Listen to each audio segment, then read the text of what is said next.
자, 조세 정책 한번 보는데, 자, 조세 정책도 우리가 시험에 또 올해 또 출제가 되는 부분이죠. 그래서 잘 정리를 또 해두셔야 될 부분입니다. 자, 이 정부가 조세를 부과하는 목적은 이 재정 수입 증대를 목적으로 하는데, 그럼 부동산 조세의 기능이 나오죠. 우선은 부동산 조세를 부과하면은 공공부문과 민간부문 사이에 자원을 배분하는 기능을 가지고 있어요. 또 누진세를 부과함으로써 소득 재분배 기능도 가지고 있고, 또 집가 상승분에 대해서 토지 거래 시에 양도소득세를 중과세함으로써 집가를 안정시키고 투기를 억제하는 기능도 가지고 있고, 호화주택 건축에 대해서는 중과세함으로써 호화주택 건축을 억제하고, 또 임대주택 건설에 대해서는 세금을 감면함으로써 임대주택 건설을 촉진시킴으로써 주택 문제를 해결하는 기능도 가지고 있습니다. 이런 여러 가지 기능이 있고요. 자, 265페이지 보시면은 이 조세의 귀착이 나오는데, 자, 용어를 보시면은 우선은 조세 부담의 귀착, 줄여서 조세의 귀착이라고 하죠. 자, 정부가 조세를 공급자에게 부과했을 때 실질적으로 누가 조세를 부담하느냐, 실질적으로 우리가 누가 조세를 부담하느냐의 문제죠. 실질적으로 누가 조세를 부담하느냐의 문제를 얘기합니다. 실질적으로 누가 조세를 부담하냐의 문제를 조세 부담의 귀착이라고 하고요. 그럼 조세 부담의 정가, 조세 부담의 정가는 우리가 정부가 공급자에게 조세를 부과했을 때 공급자는 조세의 일부 또는 전부를 뭐를 통해서 가격 인상을 통해서 수요자에게 정가 떠넘기는데, 이걸 조세 부담의 정가죠. 가격 인상을 통해서 넘긴다, 이런 얘기죠. 자, 그러면은 자, 수요 곡선은 일반적으로 우하향을 하죠. 자, 임대차 시장에서 임차인이고, 공급은 이렇게 주택 소유자는 임대인이 되겠죠. 자, 이렇게 주어졌는데, 문제는 현재 시장에서 수요 공급에 의해서 이렇게 주어지겠죠. 자, 이것은 바로 뭐죠? 우리는 재산세 부과 전. 자, 재산세를 부과하기 전에 임대료입니다. 자, 이 재산세 부과제 임대료가 50만 원인데, 문제는 임대인에게 우리는 재산세를 30만 원 부과했어요. 자, 임대인, 주택 소유주인 임대인에게 재산세를 30만 원 부과하면은 이 공급량 수준에서 나는 최소 이만큼 받았는데 어떻게 세금액만큼 가격이 올라요. 만약에 이만큼 공급하면 나는 최소 이만큼은 받았는데 또 세금만큼 가격이 올라요. 이런 점들을 계속 연결하면은 이런 형태가 돼요. 뭐죠? 이렇게 세금액, 여러분 이 텍스거든요. 텍스. 이 수직거리, 여러분 이 수직거리는 다 똑같아요. 이 세금액 30만 원만큼 공급 곡선이 수직으로 상향 이동해요. 그럼 상향 이동하면 이 점에서 이렇게 나오겠죠. 자, 어떻게 돼요? 수요량과 공급량 감소합니다. 자, 이 점에서 이게 바로 뭐죠? 수요자가 지불하는 가격. 자, 여러분 수요자가 지불하는 가격, 임대료는 70만 원이죠. 그래서 요 세금, 요 수직거리가 세금인데, 이 세금의 일부, 얼마? 이 세금 30만 원의 일부인 20만 원을 뭐를 통해서? 20만 원을 가격 인상을 통해서 수요자인 임차인에게 떠넘겼어요. 그럼 정가는 얼마? 20만 원. 임대료 상승분 20만 원이 정가됐어요. 요 금액, 요 차이 20만 원이 얼마? 정가가 된 부분이에요. 그러면 이 부분은 누가 부담한다? 이 부분은 20만 원 수요자에게 떠넘겨진 이 부분은 누가 부담? 수요자가 부담하는 부분이죠. 그러면은 70만 원 임대료 받아서 30만 원 임대료를 뭐 했다? 70만 원 벌써 30만 원 세금 납부하면은 요거죠. 공급자가 실질적으로 획득하는 임대료는 얼마? 40만 원이야. 재산세 부과전에는 50만 원 받다가 이제 40만 원 받으니까 요 10만 원에 해당하는 부분은 누가 부담한다? 이 부분은 공급자가 부담하는 부분이죠. 자, 이렇게 수요자가 부담하는 부분과 공급자가 부담하는 부분이 있습니다. 자, 그러면은 여기에 수요자가 부담하는 부분이 많고 공급자가 부담하는 부분이 적어요. 그래서 이 수요자가 많이 부담하고 공급자가 적게 부담하는데 이렇게 누가 많이 부담하고 누가 적게 부담하냐, 이것은 수요와 공급 곡선의 상대적 탄력성에 따라 다릅니다. 수요가 비탄력적이면 공급은 상대적으로 탄력적이다, 이런 얘기겠죠. 자, 그러면은 이 전체가 뭐죠? 이 전체, 이 노란 부분, 이 전체는 정부의 무슨 수입? 조세 수입을 얘기해요. 수요자 부담분과 공급자 부담분을 대준 이 전체는 정부의 조세 수입이고, 자, 수요자가 지불하는 가격이 50만 원에서 70만 원 오르니까 수요량은 감소를 하고, 또 공급자가 획득하는 가격이 50만 원에서 40만 원 떨어지니까 공급량도 줄어들면서 우리는 거래량은 이렇게 감소를 합니다. 자, 그러면은 이렇게 수요 곡선이 우하향하고 공급 곡선이 우상향하면은 수요자, 공급자 둘 다 세금을 부담하는데 누가 많이 부담하고 누가 적게 부담하냐, 이것은 수요와 공급 곡선의 상대적 탄력성에 따라 달라지는 겁니다. 자, 이게 일반적인 경우를 한번 설명을 했는데 예외가 나오죠. 자, 266페이지 보시면 그 표에 전액 부담하는 경우가 예외입니다. 그럼 예외인 경우를 한번 보면은 이런 경우죠. 완전 비탄력적. 자, 예외인 경우를 보면은 완전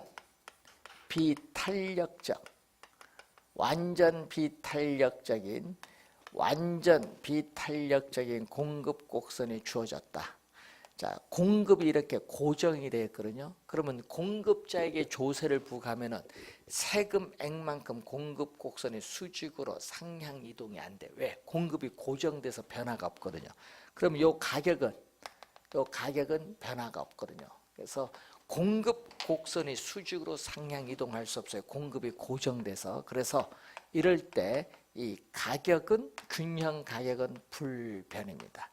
자, 가격이 불변이라는 게 상당히 중요한데, 가격 인상을 통해서 조세가 증가되는데 가격이 불변, 변화가 없다. 가격이 불변, 변화가 없으면은 수요자에게 뭐를 통해서, 가격 인상을 통해서 조세를 우리는 증가시킬 수가 없다. 이것도 한 2번 출제했죠. 수요자에게 가격 인상을 통해서 조세가 증가 안 되니까 누가 다 내야 되죠? 세금은 누가 다 내야 돼? 우리는 공급자가 다 내야 되지. 공급자가 전액 부담을 해야 돼. 그럼 시험에는 또 수요자로 출제하잖아요. 그래서 이 공급자가 조세를 전액 부담을 합니다. 이런 경우 두 사람 중 어느 한 사람이 전액 부담하는 경우는 예외. 자, 이런 경우도 있고, 이번은 수요 곡선이 수평선. 자, 여러분 수직선 수평선이 나와야 예외가 돼요. 자, 완전 탄력적이다. 완전 탄력적인 수평선일 경우에는 어떻게 돼요? 공급이 이렇게 주어졌죠.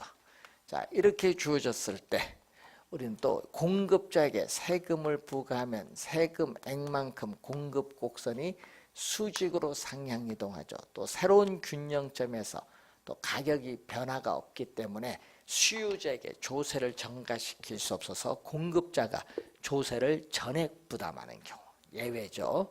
자, 또 이런 경우 있겠죠. 이번은 수요가 이렇게 완전 비탄력적이다. 자, 이렇게 주어졌을 때 우선은 세금을 부과하면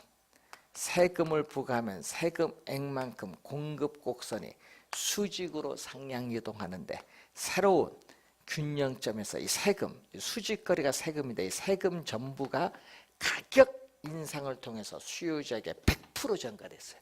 수요자에게 100% 전가됐기 때문에 이때는 누가 다 내야 되냐면은 수요자, 이 수요자가 조세를 전액 부담하죠. 자, 수요자가 조세를 전액 부담을 하는 경우를 의미하죠. 이때는 수요자가 조세를 전액 부담해요. 자, 2번은 이런 경우 공급이 완전 탄력적인 경우, 얘는 어떻게 되느냐.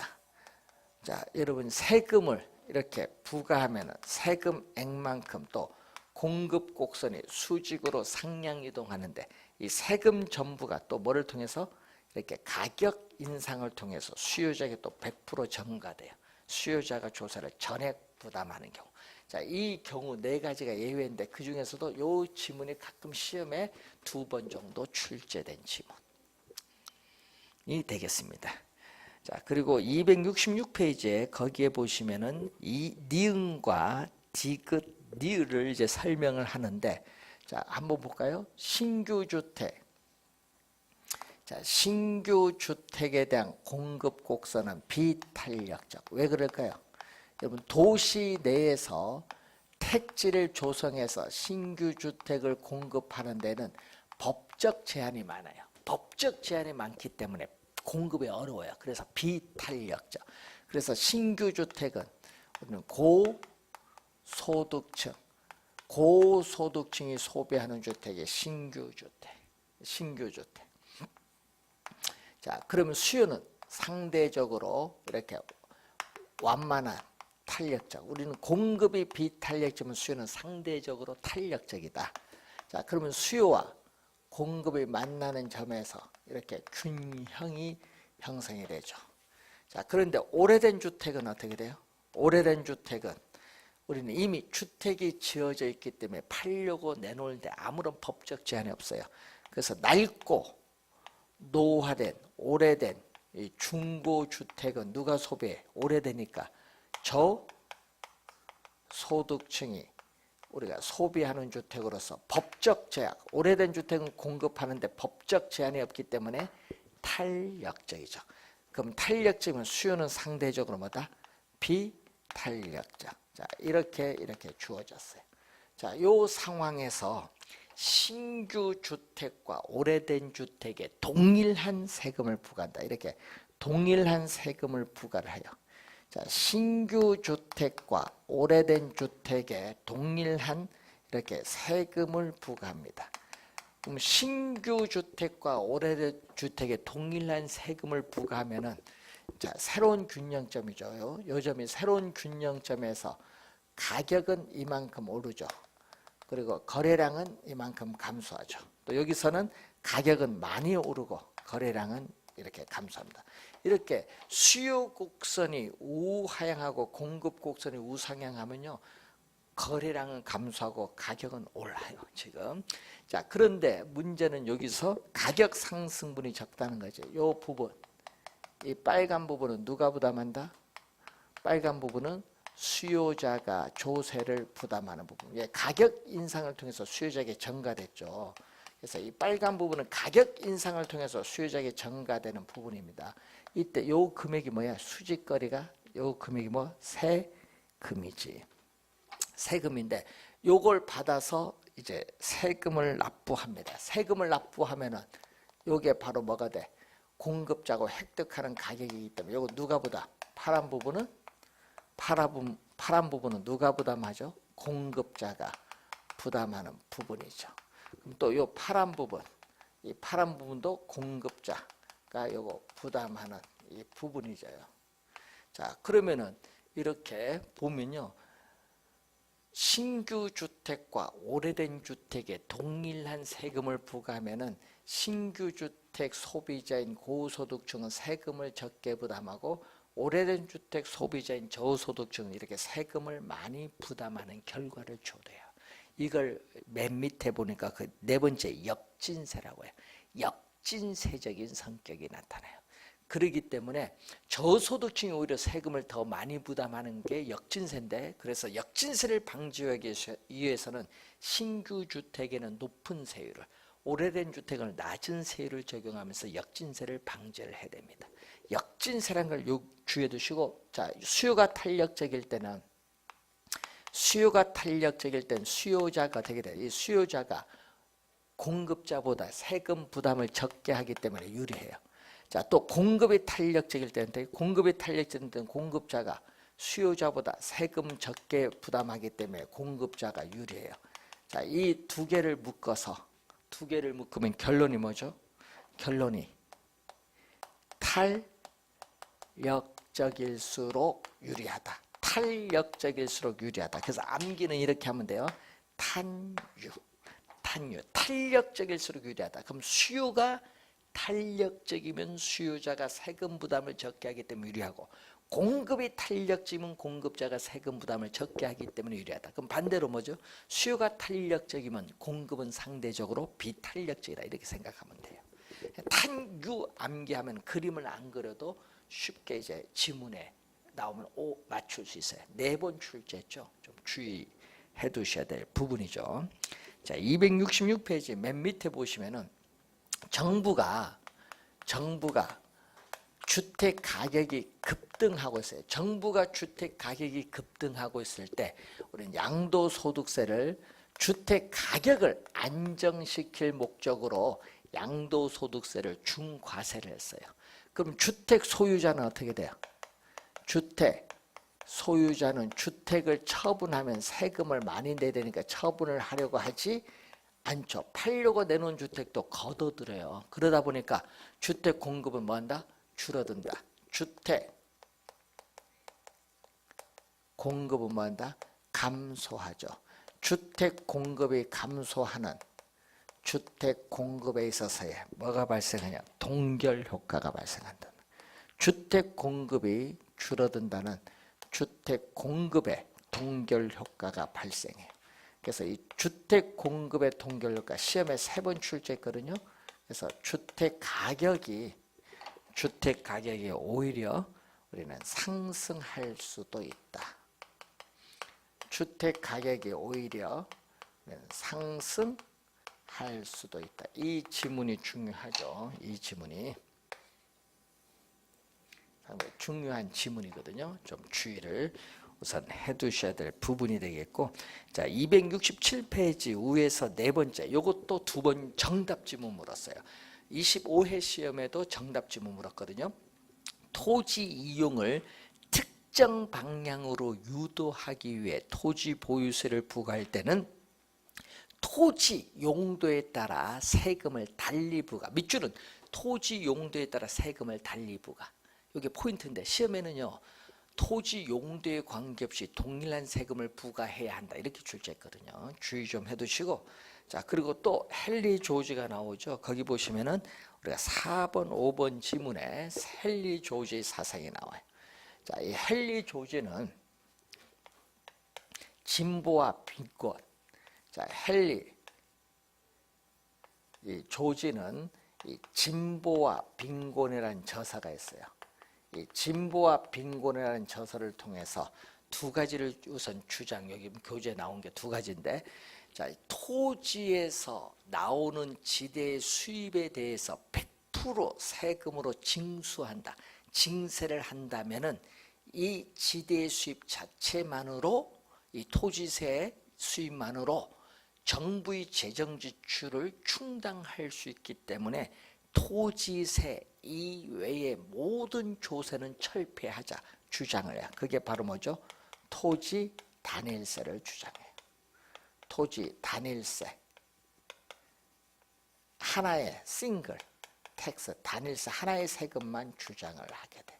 자, 요거 하나 중요하고, 또 하나가 뭐죠? 또 하나가 요거거든요. 또 토지의 공급 곡선은 완전 비탄력적인 수직선을 가져요. 자, 여러분, 완전 비탄력적인 공급 곡선을 갖는다는 것은 현재 이용하고 있는 용도에서 다른 용도로 옮겨가지 않는다고 가정해. 공급이 이렇게 고정됐어요. 자, 여러분, 공급이 고정됐을 때 토지 보유세를 부과를 하면은, 자, 여러분, 아까 세금을 부과하면 어떻게 돼? 이렇게 세금을 부과하면은 수요량과 공급량이 이렇게 감소를 하거든요. 근데 감소가 안 돼. 뭐가 돼? 공급이 이렇게 고정됐거든요. 완전 비탄력적인 공급 곡선을 가질 때는 토지 공급량 자체가 변화가 없다는 거지. 불변. 자, 이 토지 공급량 자체가 불변, 변화가 없어요.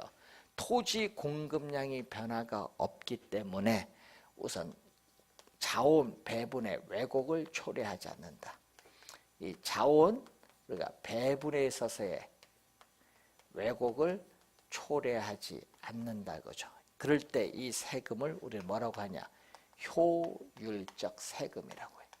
효율적인 세금이라고 해요. 자원 배분의 왜곡을 초래하지 않는 세금을 효율적 세금인데, 이때 우리는 토지세의 중립성이 나타났다고 해요.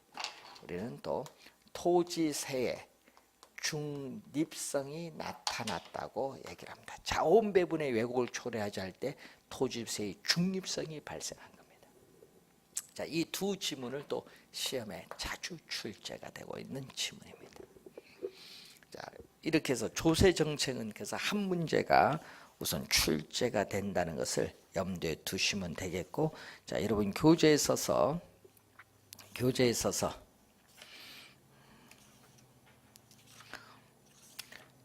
289페이지로 가시면은 부동산 투자의 개념이 나오죠. 자, 269페이지 보시면은 289페이지 보시면은 자, 투자는 미래의 현금 수입과 현재의 현금 지출을 교환하는 행위입니다. 즉 미래의 불확실성의 투자거든요. 그래서 미래의 불확실한 수익을 획득을 하기 위해서 현재의 확실한 소비 지출을 희생하는 행위를 투자죠. 그래서 투자를 하려면은 부동산을 취득을 해야 되는데, 이 부동산을 취득을 하는데 총 투자한 자본이 있거든요. 자, 이 총 투자한 자본이 바로 뭐가 돼? 총 투자한 금액. 그럼 총 투자한 자본이 총 투자한 금액이 바로 뭐가 돼? 이게 부동산 가격이거든요. 요걸 투입을 해서 취득을 해요. 그러면 총 투자한 자본은 어떤 게 있어요?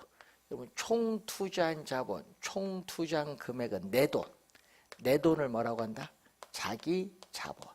총 투자한 금액 10억인데 내 돈 2억이고 남의 돈 8억이다. 이런 얘기죠. 타인 자본. 타인 자본은 차익금을 얘기하는데, 자, 이 내 돈과 남의 돈을 합해서 총 투자한 금액을 가지고 부동산을 취득을 했어요.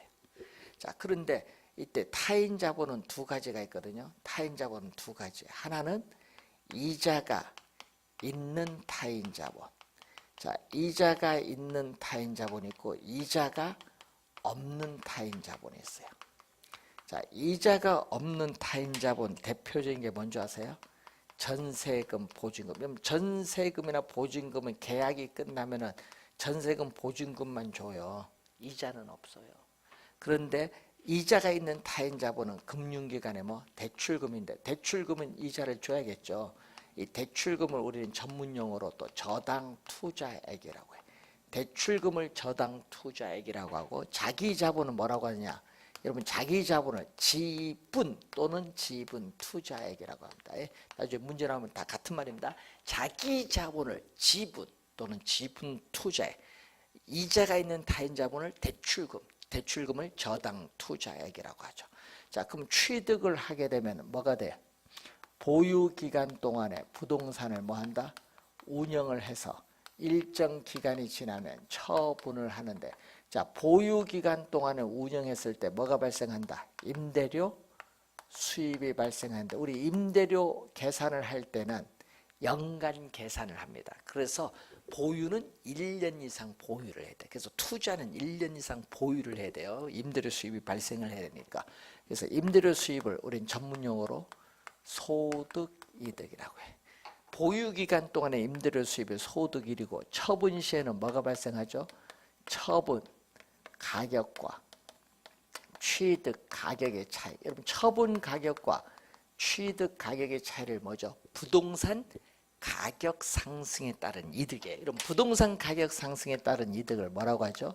전문용어로 부동산 가격 상승에 따른 이득을 자본이득이라고 해. 자본이득 또는 양도차익이라고 해. 그래서 어떻게 돼? 우리는 소득이득과 자본이득을 투자하면 누릴 수 있는 장점이 있어. 투자의 장점. 또 투자는 가격이 비싸니까 뭐를 타인 자본을 이용해야 돼. 그래서 낮은 금리로 타인 자본을 조달해서 자기 자본 수익률을 높이는 지렛대 효과를 활용할 수 있는 장점이 있어요. 자, 그리고 부동산에 투자하면은 대출금에 대한 이자 지급에 또 부동산 사용에 따라 소모되는 감가상각비는 세액 공제가 돼. 그래서 세금을 절약할 수 있는 절세 효과를 누릴 수 있는 장점이 있고 또 인플레이션, 물가 수준이 지속적으로 상승하는 인플레이션이 발생하면 화폐 가치는 하락하지만은 부동산 가격은 오르기 때문에 실질적인 구매력을 보호받을 수 있어요. 이걸 인플레이션 해지라고 해요. 그런 장점이 있어요. 투자의 장점. 단점이 또 나오죠. 단점은 여러분 291페이지 밑에 보시면 단점이 나오잖아요. 단점은 뭐가 나와? 단점이에요. 우선 부동산을 처분하여 현금화하는 데 걸리는 시간이 황금성인데 황금성 면에서 낮다는 단점이 있어요. 이거 27회 작년 정답이었습니다. 황금성이 낮습니다. 그리고 금융기관으로부터 자금을 융통받으면 원리금 상환 부담이 높아져요. 금융 위험이 발생하고 또 발품 판다고 하는데 시간과 노력이 거래 시에 많이 들고 또 중개 보수나 법적 수수에 따른 비용, 거래 비용도 많이 들고 또 행정적 통제, 법률적 규제를 위치가 고정되어 있기 때문에 많이 받는다는 단점은 있습니다. 자, 장단점 우리가 작년에 27회 시험에 한번 출제했는데 한번 보시고 그래서 시험 문제는 또 중요한 게 요거거든요. 지렛대 효과가 중요한.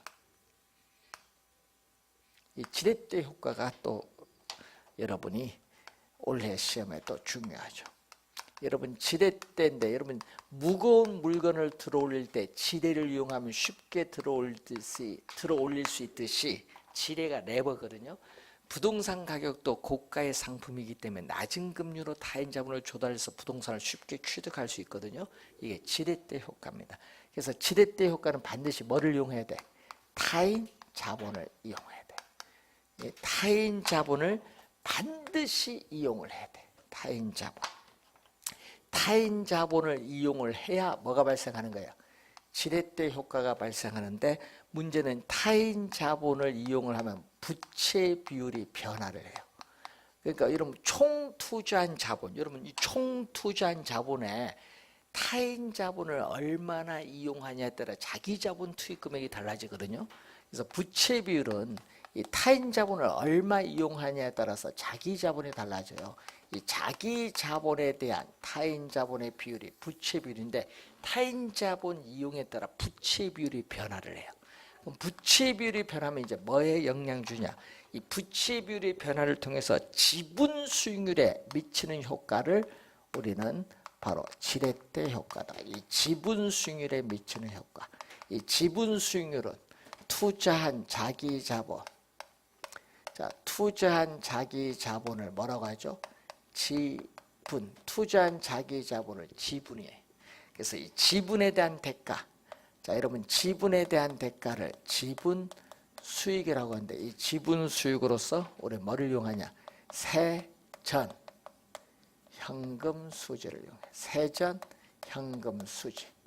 자, 그럼 세전 현금 수지는 순영업소득. 세전 현금 수지는 순영업소득은 순수익을 얘기해요. 여러분 투자에 따르는 순수익을 얘기하는데 순영업소득에서 대출금에 대한 부채 서비스액. 자, 부채 서비스액은 대출금을 받으면 매 기간 갚아나가는 원금이자 원리금 상환액을 의미합니다. 매 기간 갚아나가는 원리금 상환액. 빼주면은 세전현금 수지가 돼. 자, 그리고 또 용어가 있거든요. 또 총투자 수익률이라는 용어가 있어요. 자, 총 투자 수익률 또는 총 자본 수익률인데 이것은 부동산을 취득을 하는데 총 투자 금액에 대한 순 영업소득과의 비율이죠. 여러분 총 투자 금액이 10억이고 순영업소득이 1억이면 10억 1억이니까 몇 프로? 10%가 되는데 요 두 용어 있죠. 이 두 용어는 말로 24회 시험에 출제해서 말로는 이렇게 출제되어 있고 지분 수익률은 많이 출제했죠. 11회, 13회, 15회, 15-1, 18회, 25회, 작년 27회 시험까지 다 뭐가 출제했어? 지분 수익률 계산 문제를 출제했어. 많이 출제합니다. 지분 수익률 계산 문제 많이 내거든요.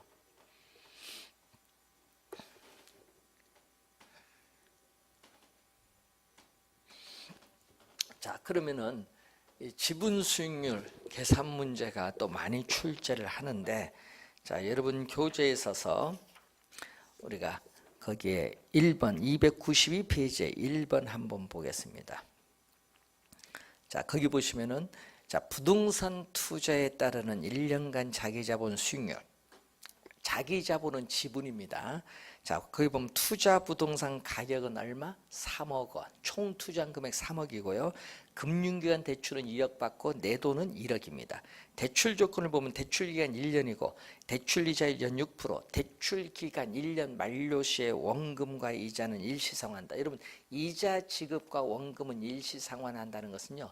원금 만기 일시상환입니다. 여러분 원금 만기 일시상환 조건이라 하거든요. 그것을 우리는 원금, 그게 무슨 조건? 원금 만기 일시상환 조건.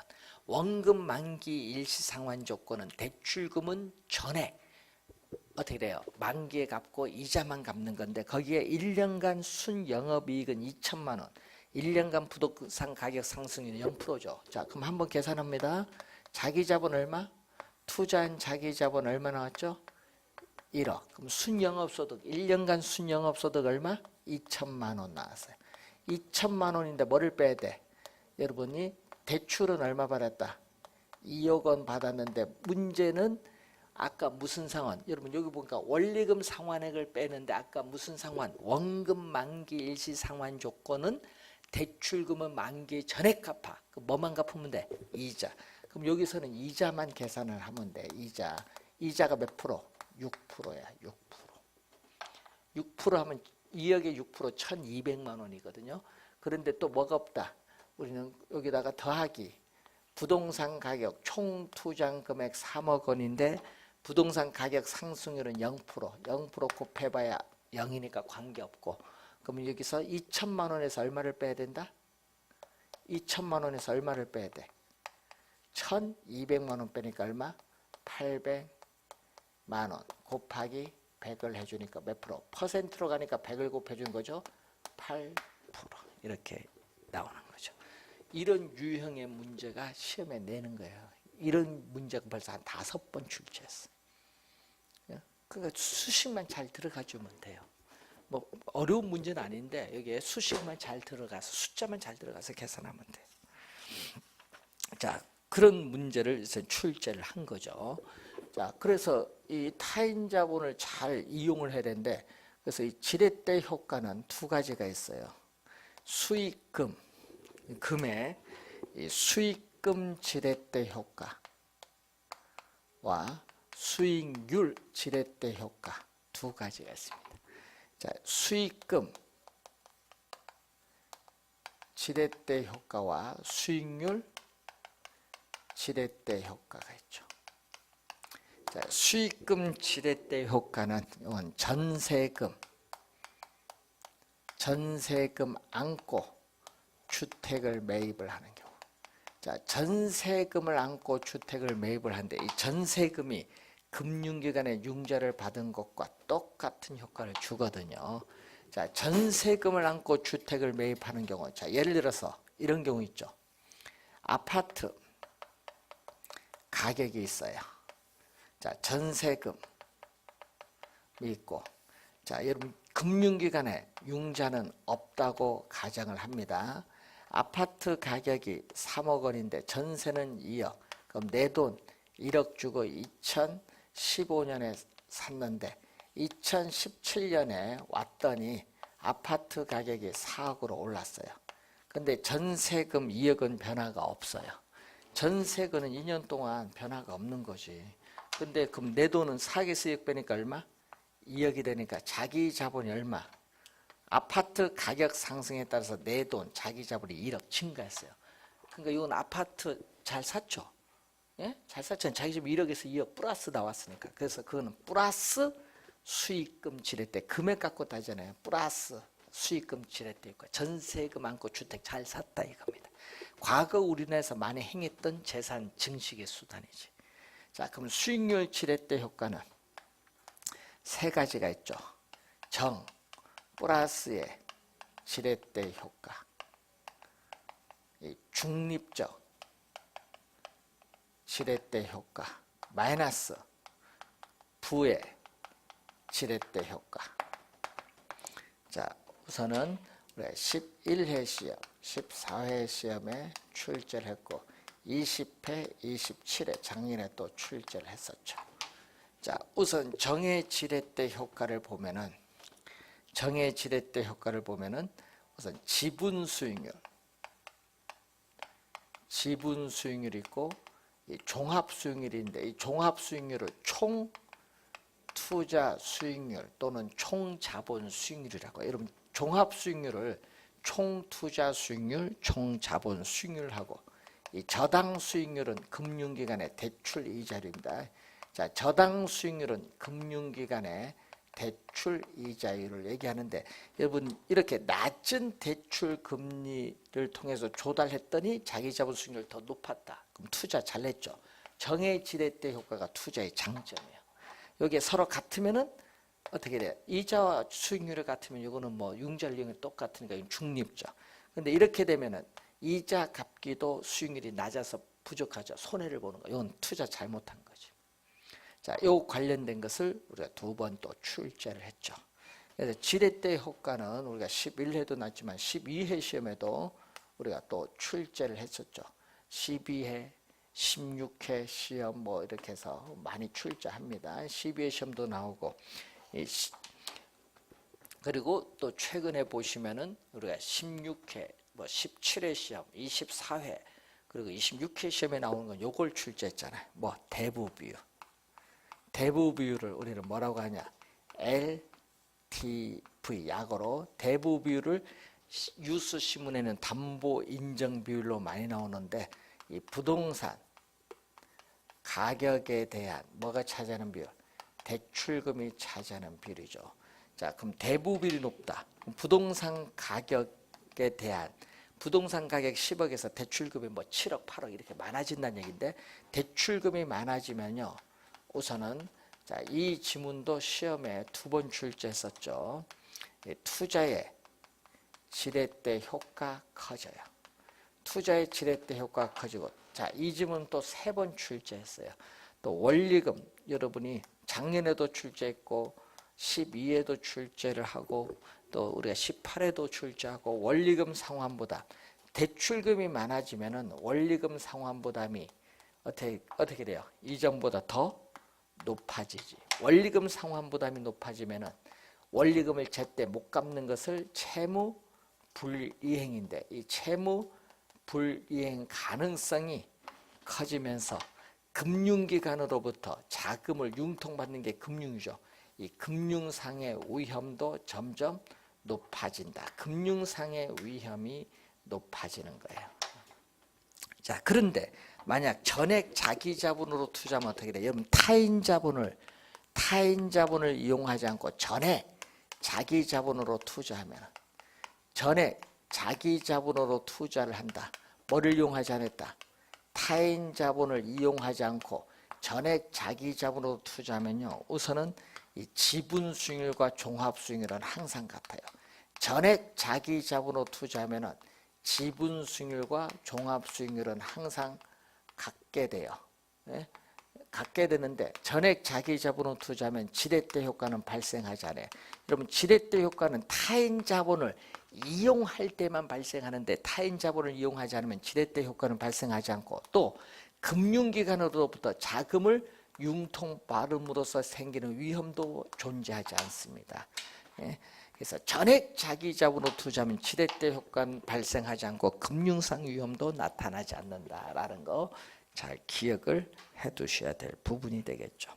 자, 이렇게 해서 우리 지렛대 효과 관련해서 설명했고요.